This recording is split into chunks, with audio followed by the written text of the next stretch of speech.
नंदलाल नाम का एक आदमी छोटे से गांव में अपने परिवार के साथ रहता था। नंदलाल के परिवार में उसकी पत्नी और 2 बेटे थे। बड़ा बेटा मनोहर और छोटा बेटा रघु। रुपए पैसे के मामले में नंदलाल की हालत कुछ ज्यादा अच्छी नहीं थी। संपत्ति के नाम पर उसके पास एक छोटा सा घर और 5-5 बीघे के 2 खेत थे। एक खेत घर के पास और दूसरा खेत नदी के नजदीक था। इन्हीं खेतों पर खेतीबाड़ी करके नंदलाल अपना गुजर बसर कर रहा था।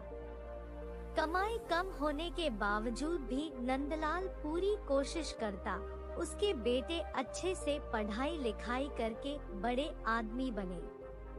उसके दोनों बेटे भी पढ़ाई लिखाई में अच्छे ही थे, परंतु दोनों भाइयों के स्वभाव में बहुत ही अंतर था। जहां एक तरफ मनोहर पढ़ाई में होशियार होने के साथ साथ बोलने में भी बहुत तेज दरार था, वहीं दूसरी तरफ छोटा भाई रघु पढ़ाई में तो अच्छा था, परंतु वह कुछ शांत स्वभाव का था, आपने मन की बात मन में ही रखने वाला।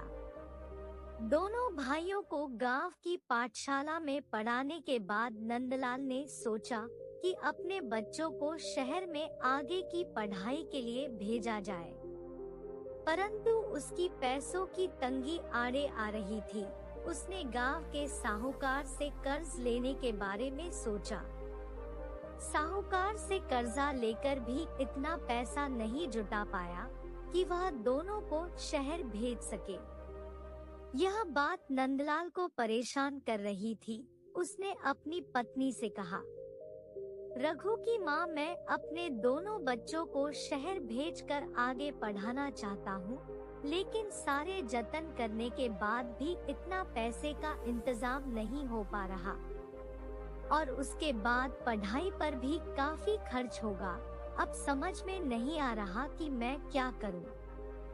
नंदलाल की पत्नी ने कहा, देखो जी, तुमने तो अपनी तरफ से कोई कसर नहीं छोड़ी, लेकिन अब जो हालात है तो मैं कहती हूँ कि हम किसी एक बेटे को शहर पढ़ने के लिए भेज देते हैं। कम से कम हमारा एक बच्चा तो आगे बढ़ेगा। नंदलाल बोला, तो मैं किसे भेजूं? पत्नी ने कहा, मुझे लगता है बड़े बेटे मनोहर को भेज देते हैं, यही सही रहेगा, क्योंकि छोटा बेटा रघु तो हमारा भोला प्रसाद है। शहर की जिंदगी उसे रुचि नहीं आएगी। इस पर नंदलाल बोला, कहीं ऐसा करके हम रघु के साथ अन्याय तो नहीं करेंगे, क्योंकि वह भी पढ़ाई में अच्छा है। दोनों बेटे भी तभी वहां पर आ गए। उन्होंने माता पिता की बातें सुन ली थी। जैसा कि मनोहर का स्वभाव था, वह बोलने में तेज दरार था। वह झोट से बोला, बापू, आप पहले मुझे भेजने का प्रबंध कर दो।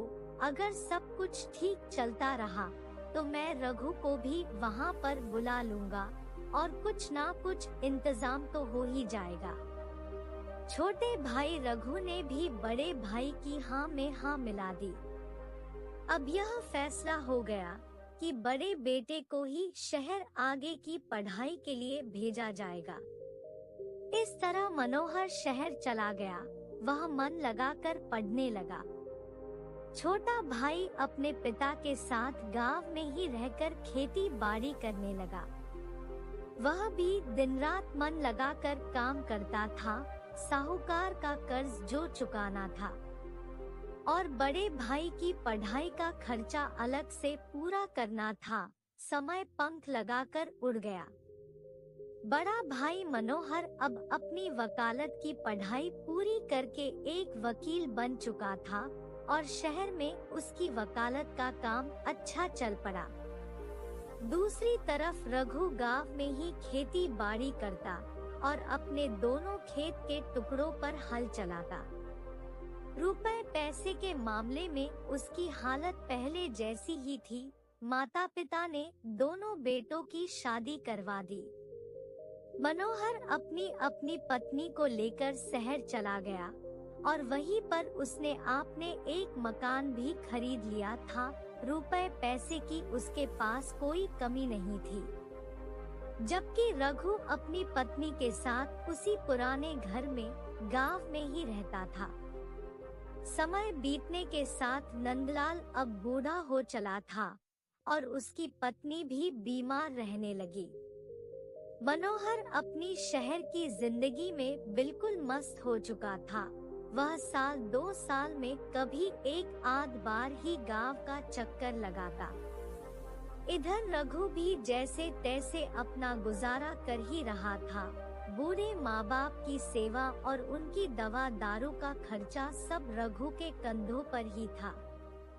मनोहर ने कभी अपने माँ बाप के लिए एक पैसा भी खर्च नहीं किया। बुढ़ापे के कारण नंदलाल अब खेती नहीं कर पाता था। एक दिन उसने अपने बेटे रघु को बुलाया और बोला, रघु, बहुत समय से मेरे मन में एक बात है जो मैं तुम्हें कहना चाहता हूँ। रघु ने कहा, कहिए पिताजी, क्या बात है? नंदलाल ने कहा, बेटा, असल में मैं तुमसे माफी मांगना चाहता हूँ। रघु ने बड़ी हैरानी से कहा, आप यह कैसी बात कर रहे हैं पिताजी? तब नंदलाल बोला, हाँ बेटा, यह माफी मैं तेरे साथ हुए अन्याय के लिए मांग रहा हूँ कि जब मैंने तेरे बड़े भाई को शहर आगे की पढ़ाई के लिए भेजा था तो मुझे तुझे भी शहर भेजना चाहिए था। मैंने यह मौका तेरे से छीन लिया। उस समय बात सिर्फ पैसे की ही नहीं थी, बल्कि मेरे मन में भी यह स्वार्थ था कि मैं तुझे अपने पास ही रखूंगा तो तू मेरे बुढ़ापे का सहारा बनेगा। क्योंकि मुझे यह अंदेशा पहले से ही था कि शहर जाकर तुम भी तुम्हारे बड़े भाई की तरह निर्मोही ना बन जाओ। मुझे माफ कर दे बेटा, मेरी वजह से तू आज अपने बड़े भाई की तरह अमीर नहीं बन पाया। यह कहते हुए नंदलाल की आंखों में आंसुओं की झड़ी लग गई। रघु ने पिता को हौसला देते हुए कहा, आप दिल छोटा ना करें पिताजी, हमारे घर में किसी चीज की कोई कमी थोड़े ही है। और यह कहते हुए उसने अपने पिता को गले लगा लिया। कुछ दिनों बाद ही अचानक नंदलाल की मृत्यु हो गई। पिता की मृत्यु के कुछ दिन बीत जाने के बाद शहर में रह रहे मनोहर की पत्नी ने कहा कि हमें अब यह मकान छोटा पड़ रहा है और हमें एक बड़ा मकान खरीद लेना चाहिए। मनोहर ने कहा, सो तो है, पर बड़े मकान के लिए पैसा भी ज्यादा चाहिए। तब पत्नी ने कहा, अब पिताजी तो रहे नहीं तो तुम उनकी जायदाद में से अपना हिस्सा ले लो। मनोहर को अपनी पत्नी की बात बिल्कुल सही लगी। वह अगले ही दिन गांव गया और रघु से खेतों के बंटवारे की बात करने लगा। जब माँ को पता चला तो उसने मनोहर से कहा, बेटा, यह तू कैसी बात कर रहा है? तुझे पता है कि खेत के 2 टुकड़ों के सहारे ही तुम्हारे भाई का घर चल रहा है। उसमें से अगर तुम एक टुकड़ा ले लोगे तो वह तो बेचारा रास्ते पर आ जाएगा और तुम्हें किस बात की कमी है? तुम्हारे पास अपना घर है, पैसा है, सब कुछ तो है। और साथ ही यह मत भूलो कि तुम्हें कामयाब बनाने में भी तुम्हारे छोटे भाई का ही हाथ है। तुम्हारी पढ़ाई का खर्च और साहूकार का कर्ज चुकाने में उसने दिन रात एक कर दिया था। यह सुनकर मनोहर को गुस्सा आ गया। वह बोला, माँ, मैं आज जो भी हूँ सिर्फ अपनी मेहनत के बलबूते पर ही हूँ। मुझे आप जायदाद में से मेरा हिस्सा दे दीजिए बस। आखिरकार हार कर खेतों का बंटवारा कर दिया गया। 5 बीघा का एक टुकड़ा बड़े भाई मनोहर को और 5 बीघा का दूसरा टुकड़ा रघु को दे दिया गया। रघु पर तो मानो बिजली गिर गई हो। उसकी कमाई पहले से ही कम थी और अब वह भी आधी ही रह गई थी। वह सोचने लगा कि जिस भाई के लिए दिन रात खून पसीना बहाया वह ऐसा करेगा, यह तो उसने कभी सोचा भी ना था। खैर, मनोहर ने अपने हिस्से की जमीन का टुकड़ा बेच दिया और जो भी पैसे मिले उसमें और पैसा मिलकर शहर में एक बड़ा मकान ले लिया। अब वह और उसकी पत्नी बहुत खुश थे। इधर रघु की हालत दिन व दिन बिगड़ती ही जा रही थी। उसकी कमाई आधी हो जाने से घर में रुपयों पैसों की तंगी और भी ज्यादा बढ़ गई।